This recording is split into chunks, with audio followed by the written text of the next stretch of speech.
February 8, 2024, ang topic ko ngayon to all tropang 1, 2, 3 and all makulay tropa, especially lahat ng mga tropang 1 kasi majority dito ay freelance or paminsan-minsan may trabaho or may negosyo, wala siya talagang hindi siya empleyado or tambay. So, bili ka sa National Bookstore ng ganito, lahat ng may 10,000 na, no? So, lahat tayo, no? Kunyari, sweldo natin to. Lagyan mo ng pangalan. So, payslip talaga siya. Diba, hindi naman siya kasi nababawasan. So, kaya ang akala niya marami kang pera. 1, 2, 3, 4, 5, 6, 7, 8, 9, 10. Pang show money to, di ba sabi ko, hindi mo siya, pag nabawasan mo to, kailangan i-refill mo din siya agad. So, pag nagbibilang-bilang ka, 15 and 30. Di ba yun ang sahod nila? So, sasabayan din natin sila, no? Bili ka ng payslip. Lahat ng mga tropang 1. Kasi yun talaga, freelance sila. Merong walang ganito. Meron naman nabibili nito sa National Bookstore. So, pag tinanong, lalo na kung tambay ka, talagang patulog-tulog ka lang. Anong trabaho mo? Dati yung patulog-tulog ka, di ba? Sabi ko sa'yo, ngayon, pwede kang mag-business or magtayo ka ng sarili mong negosyo or mag-apply ka or mag-aral ka ng skill kung wala ka pang alam, no? This is the right time to change yourself na ipakikita mo sa loob ng pamilya mo yon. Kasi kailangan niya makita yon. So, dapat meron ka na nito 10,000. 1, 2, 3, 4, 5, 6, 7, 8, 9, 10. So, pagdating na 15:30, nilalabas mo to. 15:30 lang. Pagka ibang date sa wallet, okay? Kasi ano bang trabaho natin, lahat ng tropang 1, 2, 3 and all makulay tropa, tinatrabaho natin ang pagbabago natin sa ating sarili. So, sarili nating buhay ang inaayos natin, no? Lahat ng kasali ngayon sa pagbabago. Pag tinanong ka anong trabaho mo, meron. Kaya ka nga naka-uniform eh. Kung saan kabilong tropang 1, V-neck, di ba? Plain t-shirt, walang sulat-sulat sa likod, Tropang 2, round neck. Tropang 3, collar t-shirt. Pero sabay-sabay tayo magsusuot niyan. Kailangan, para ma-paranoid natin sila, kailangan makiisa ka. Monday, Wednesday, Friday, itim. Paki-memorize. TTHS, Tuesday, Thursday, and Saturday, navy blue. Pero kung makulay tropa ka, yun yung may permanenteng sweldo na naniniwala sa akin permanent. Pero, plain t-shirt yun. Araw-araw yun hanggang Sunday. Actually, yun ang dati kong mga sinusuot. Pinalitan ko lang dahil nagkaroon ngayon ng tropang 1, 2, 3. Experiment ko sa pagbabago. So nagkaroon ako ng segregation para ma-emphasize at matulungan yung, kasi lagi ko naririnig na kulang ang sahod niya. So this is the right time to change your life para makita ka ng amo mo. Mag-round neck ka dyan. Kahit may uniform ka, kailangan bago ka pumasok at saka pag uwi mo, nakikita ka kung talagang kulang yung sahod mo, no? Kung yun ang bilong ka. Kung makulay tropa ka naman, yun din ipapakita mo, iba-ibang kulay na t-shirt pagkatapos mo suotin ng uniform. Bago pumasok at saka pagkatapos para makita ng management ninyo, ng inyong mga operation manager, kasi 'di ba, always remember na meron tayong tropang 3. Yung tropang 3, lahat yan, private and public, may position sila, pero kulang ang sahod. Kasi ang achievement niya lang ay position. Maaring sumahod siya ng konti, tinaasa ng konti, 15 pesos. Pero talagang pinaka-emphasize sa kanya, naka-emphasize siya sa position. So, ginagawa kasi natin si tropang 3 para maging makulay tropa. So, kailangan mong sumunod sa akin, sa instruction ko na kasi para ma-emphasize ka na kasali ka sa pagbabago. So, kailangan mo yun kung talaga may position ka dyan sa company ninyo, pero position lang naman talaga achievement mo, hindi naman talaga sapat, hindi naman enough yung sinasahod mo para maging makulay tropa ka. Kasi sa makulay tropa, kahit rank and file or may position, talagang mataas ang sahod nila. Yun ang sinasabi ko. At pure na believers ko siya. Kasi tropang 1, 2, 3, nandirito yung nakamix. Sinusuot niya to kasi maaaring tinetesting niya o after lang siya sa benefits. Ang final nito, huwag tayong manghusga after 5 years. Okay? Nasa proseso sila. Pero merong ganitong sinusuot na niya to kasi tunay ko talagang believers, yun ang sitwasyon niya. So, nakamix dito sa tropang 1, 2, 3. So, kailangan mo talagang ay emphasize yung sarili mo kasi pinapanood ka nila. Pinapanood ka ni Complicated Tropa. Sino? Yung center of influence mo na araw-araw. Kasi kahit saan to, di ba? Bawat bahay, bawat pamilya. So, lalo-lalo na kung wala ka naman talagang payslip, kahit na halimbawa dinideposit na sa ATM mo, ilalagay mo pa rin dito kasi iba yung nakikita niya, di ba? Halimbawa si 2 and 3 tsaka si makulay tropa, nasa payslip niya is dyan, ilalagay mo pa rin yung 1530. Anong ginagawa natin? Pinaparanoid nga natin sila yung 10,000, di ba? Tapos ito, ano ba meaning nito? Bakit natin kailangan ipakita yun? Tinatrabaho natin may trabaho tayo, no? Wino-workout natin to. Tinatrabaho natin ngayon ang pagbabago natin sa ating sarili. So, hindi natin tinuturo ang ibang tao.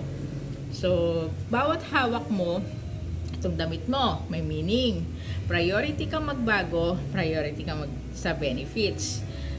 Itong hawak mo na to, may meaning din. Kaya kailangan, sabay-sabay tayo around the world yon. Tinatrabaho natin ang ating benefits na dapat na kaya nga pinapakita natin. So, tinatrabaho natin ang pagbabago natin sa sarili. Kasi priority tayong bigyan ng benefits, pero priority rin tayong magbago. So, itong 10,000, tinatrabaho rin natin, tinitrain natin yung sarili natin na hindi ka gastos ng gastos. Hindi porket hawak mo yung pera, parang nanggigigil kang gastusin. Kaya nga sabi ko sa'yo, kaya akala niya marami ka pa rin pera. Kasi hindi naman talaga ito nababawasan. Ito pa rin naman ipapakita mo bukas. So, di ba? 1, 2, wala lang siyang alam. Lalo na kung complicated tropa siya. Kasi tayo, ang usapan natin, ang kausap ko dito is tropang 1, 2, 3 and all makulay tropa. Kaya nga, in any organization and all, huwag mong pilipiling magbago si Complicated. Ang kausap ko lang talaga dito kasi galit si Complicated sa ganun, sa pag pinipilit siya.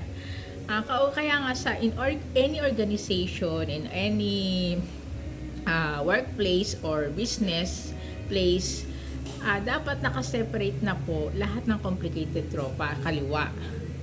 Para na-identify mo kung gaano karami sila. Kanan, lahat ng kasama sa experiment ng pagbabago tropang 1, 2, 3 or makulay tropa. So, kasi dapat ang mission natin ay mawala dito sa kaliwa. Wala na diyan, di ba?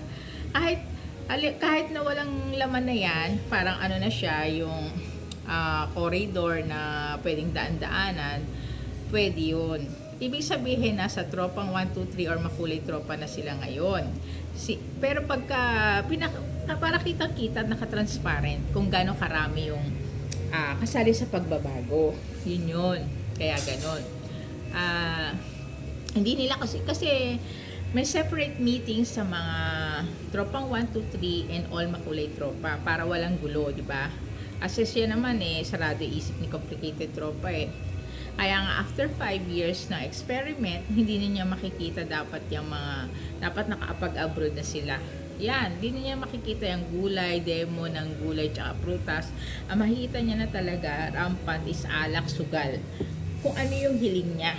Okay? Kasi actually talagang kahit at saka makikita niyo sa mga karinderya, kainan, mga baboy, lahat ng mga nakaka-high blood. Wala siya makikita mga fruits and vegetables, okay? Kaya since na lagi kang ready, are you ready? And are you ready wearing your own uniform na binigay ko sa'yo na tropang 1, dapat nakabili ka na nito. Marami naman yan sa palengke.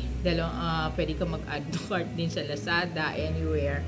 Kaya ako hindi ko na rin personal binibenta yan. Pero kung gusto mong bumili, pwede rin sa akin. Bakit? Kasi hindi ko naman talaga to pinagkakaperahan. Ang mission ko dito is maraming magbago para yung next generation mabago kahit wala na tayo. Ang sinasabi ko rito ay yung mga bata, yung mga estudyante, dapat ngayon, estudyante, matanda at bata, in all school, private and public, no? Maglagay na po kayo ng upuan para lang sa, in every room, no? Na one-on-one mo na ang estudyante kung kasali ba siya sa pagbabago. May confirmation nakuha mo. Ilagay sa kaliwa lahat ng estudyante na ayaw magbago, ilagay sa kanan yung kasali sa pagbabago. So, para na-identify. Kasi lahat ng nasa kaliwa na estudyante, hindi siya pwede maging new version employee. So, dapat doon sa grade niya, pag complicated tropa yan, hanggang makagraduate yan. Para, ang meaning nito, nakalagay na sa kanya na complicated student, CS, may tatak na CS. Ang meaning ng CS, complicated student, papunta sa abroad yon, hindi sa Pilipinas. Doon siya magtatrabaho sa abroad. Yun nga, the place of complicated tropa. CS means, close parenthesis mo, complicated student. Kailangan in every school, ano na yan. Kaya nga to all DepEd, i-identify nyo na in all school kung sinong complicated mong teacher at sinong complicated mong estudyante. Kasi lahat ng complicated teacher, pagsasama-samahin mo rin yun. Lahat ang estudyante rin niya dapat, diba, complicated din. Kasi after 5 years, yun dapat ang mangyayari talaga, visible na yun sa mata nyo. Complicated teacher, complicated student. Sa ngayon, nasa proseso tayo, makamix siya, pero upuan lang ang pinagpapalit mo. Lahat ng ayaw magbago at hindi naniniwala sa akin na estudyante right now, pakiupo na sila sa kaliwa.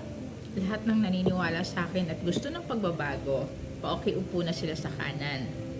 Para nakakonfirm kasi alam nyo na kung sino yung possible na maging new version employee in the future. Kasi on the process pa tayo ngayon, no? So you will see this new version employee after a year. Magiging visible na yan sa mata mo. Hanggang dito na lang ang aking video. So always show your money. This is our show money, no? Every 15:30 pinapakita natin to na parang sweldo natin, no? May meaning to lahat. Tinatrabaho natin, may trabaho tayo. Ang pagbabago natin sa ating sarili. This is our payslip. You can buy this anywhere sa National Bookstore, no? Dapat, total hindi naman to nababawasan at saka yun at yun din, lagyan mo ng pangalan, okay? Yun lang, hanggang dito na lang ang aking video. Pag may nakakita pa sa'yo, may trabaho ka na ba? Oo naman, may trabaho na ako. Tinatrabaho ko yung pagbabago ko sa sarili ko. Yun lang, kaya nga, para makita ng government yung mga proposal ko na benefits na nalatag ko, you have to, kailangan mo makipag-cooperate sa akin. Okay? Ipakita mo sa bawat bahay at bawat trabaho, sa school and Paul's church. Kung saan ka gumagalaw nga in anywhere na ginagalawan mo, nagsusumba ka, kung saan ka nandoon, o kung saan yung pupuntahan mo na may kakausapin ka, kailangan pinapakita mo kung kasali ka sa pagbabago. Kung hindi ka kasali sa pagbabago, para no expectation, always wear your best attire. Hindi mo rin kailangan panoorin itong mga video ko. Don't watch my video if you are complicated because ginawa ko to para sa mga kasali sa experiment, kasali sa pagbabago. Bye-bye! Hanggang dito na lang. See you on my next video. Bye!